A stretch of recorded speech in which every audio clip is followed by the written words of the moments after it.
میں نبی صلی اللہ علیہ وسلم سے پوچھا ای الناس اعظم بلاء، لوگوں میں شدید ترین آزمائش کس کی ہوتی ہے؟ اللہ کو فرمایا الانبیاء ثم الامثل ثم الامثل یبتلی الرجل بحسب دینہ۔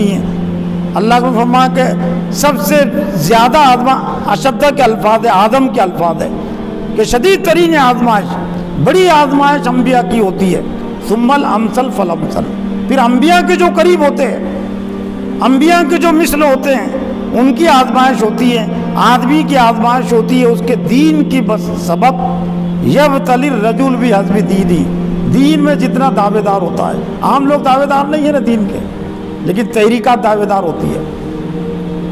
ایک اسلامی فرد، اسلامی مفکر جو کچھ کرنا چاہتا ہے اسلام دنیا پر، اس کا دعویٰ بڑا ہوتا ہے، تو پھر انبیاء کے بعد پھر اسلامی تحریکات کی آزمائش زیادہ ہوتی ہے، ماضی میں بھی زیادہ ہوئی ہے اور آج بھی ہو رہی ہے اور قیامت تک ہوگی۔ اللہ کی سنت تبدیل نہیں ہوگی، وَلَن تَجِدَ لِسُنَّتِ اللَّهِ تَبْدِيلًا وَلَن تَجِدَ لِسُنَّتِ اللَّهِ تَحْوِيلًا۔ تم اللہ تعالیٰ کی سنت میں، اللہ کی پالیسی میں ذرہ برابر بھی تبدیلی نہیں پاؤ گے۔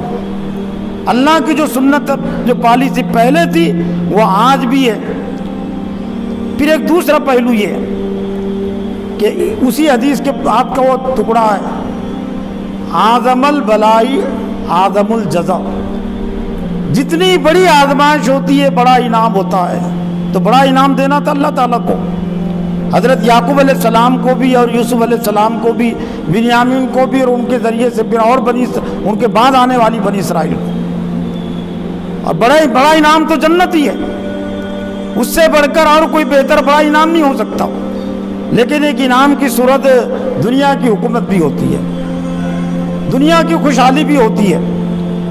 اور حضرت یعقوب علیہ السلام جس علاقے میں تھے، جس بستی میں تھے، اس بستی میں رہتے ہوئے ان کے لیے مشکل نہیں، ناممکن تھا کہ وہ مصر کی حکومت حاصل کر سکے، مصر کے سربراہ بن سکے۔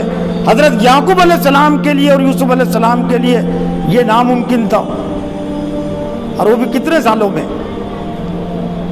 جو کچھ مورخین نے لکھا ہے وہ یہ کہ حضرت یوسف علیہ السلام کو جب ان کے بھائیوں نے باپ سے جدا کر کے وہ کنویں میں ڈال دیا، ویران کنویں میں، تو ان کی عمر 14-15 سال ہوتی تھی، اور جب وہ مصر کے حکمراں بنے تو ان کی عمر 30 سال ہوتی تھی۔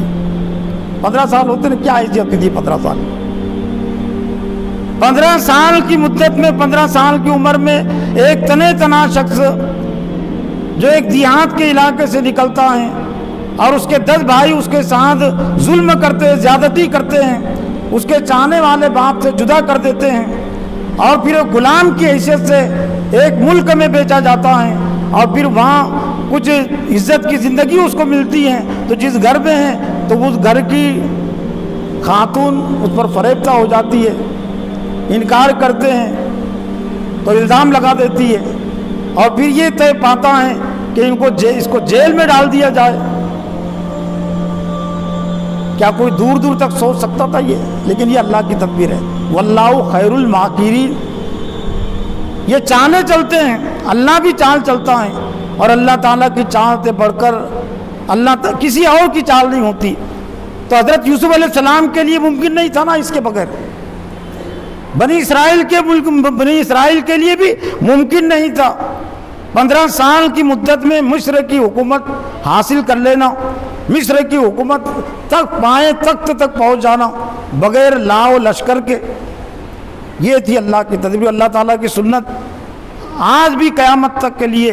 لیکن شرط یہ ہے کہ اہل ایمان اس کردار کا ثبوت دے جو کردار کا ثبوت حضرت یعقوب علیہ السلام نے دیا اور حضرت یوسف علیہ السلام نے پیش کیا، بنیامین نے پیش کیا۔